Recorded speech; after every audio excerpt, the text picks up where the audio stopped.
Pace SVR brakes. It's a big one. Everybody drives these cars a lot, and they do go through brakes. Like all modern cars that have some performance aspect to them, there's a little bit of noise concerns as well. We've been offering pads for them, some real nice low dust pads for a long time, but we really wanted to do rotors. We've had a really successful program with Aston Martin and other Jag Land Rover vehicles creating lightweight two-piece rotors with our friends down at Girodisc. And we picked up our own SVR, was one of the things that we wanted to tackle.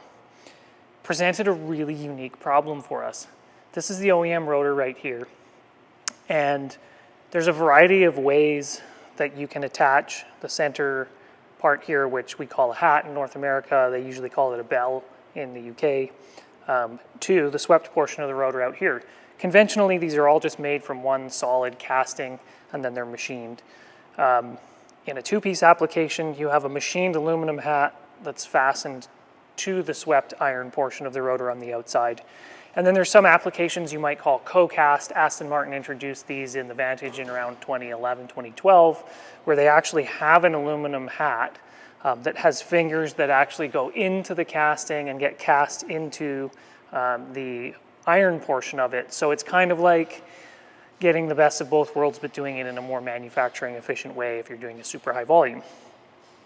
This part here, we didn't know until we took them off of the car, but they actually have these, let's call them teeth, serrated edges around them. And this hat is made from a single piece of pressed steel. This isn't super uncommon. I believe there's a number of Mercedes that fasten hats to rotors in this way. But why it presented a challenge for us when we got to the SVR is this hat is only 3 millimeters thick. That's the amount of space between where it mounts to the hub and where the wheel mounts to it. Making a 3 millimeter thick aluminum hat for a two-piece rotor is not a good idea. I'm sure you could do it. I think that aluminum would come apart very, very quickly. You'd probably see cracking and failure without having to drive too far. So we kind of had a good look at this one, and we started discussing it with the guys down at Girodisc. Came up with a few possibilities. We were looking at how this was machined, if there could be pockets cut out.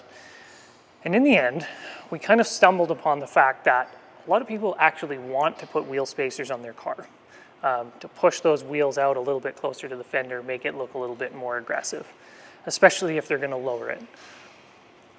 We're already selling wheel spacers.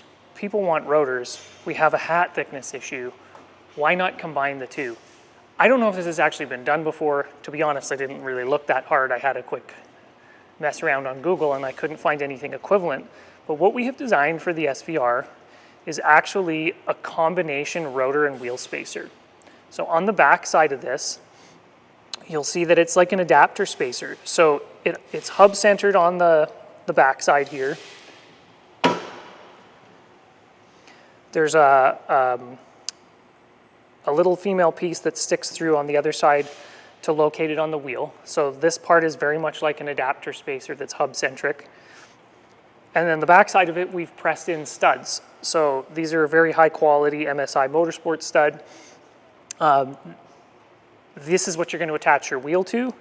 And these little pockets here is where you're going to put in a very small 14 millimeter nut, hold the rotor on, as well as give you something to purchase on here.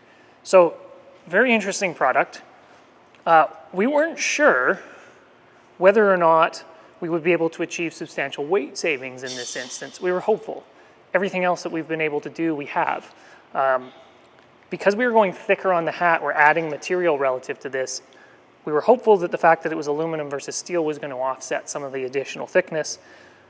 Turned out even better than we thought. So this rear rotor here, which is the smaller of the two, front's the larger, this rear rotor here weighs 8 pounds less than this rotor does. The front rotors weigh 11 pounds less than the OEM rotors do. So you're losing 22 pounds of rotating mass on the front axle, 16 pounds on the rear, which is a lot. Rotating mass is generally considered, especially in the brakes, to be more impactful than removing mass from the vehicle. Some people say 5-fold, some people say 10-fold. Another great aspect to these is, again, people drive the F Pace quite a lot, maybe compared to an F-Type. You're going to see mileage on it. The hat can be reused. So as always with these Girodisc two-piece rotors, you can purchase from us, just the swept portion of the rotor on the subsequent brake replacement, and save yourself a lot of money. So there's an initial cost which is comparable, or in many cases better than the OEM parts in pricing, substantial performance benefit with the weight savings, some visual benefit with the spacer, and then the next time around that you want to replace them, there's some significant cost savings. So we're putting these on our own car. These are the final production prototypes. We did some testing earlier. We're going to take a couple of pictures and show you what it looks like before and after in combination with some lowering springs. But these parts are ready to order. I know a bunch of you have been waiting on them, so jump on our website, go to search by Jaguar F Pace, select the braking filter, and these are going to show up. You can buy pads there as well. All right, got something wrong in that video. Realized that we had based the weights off of a pre-production prototype, and we had added and changed a little material in a couple places, but still lots of weight savings. It's about 8.5 pounds on the front, 6 on the rear. Still great, just not quite what I said earlier.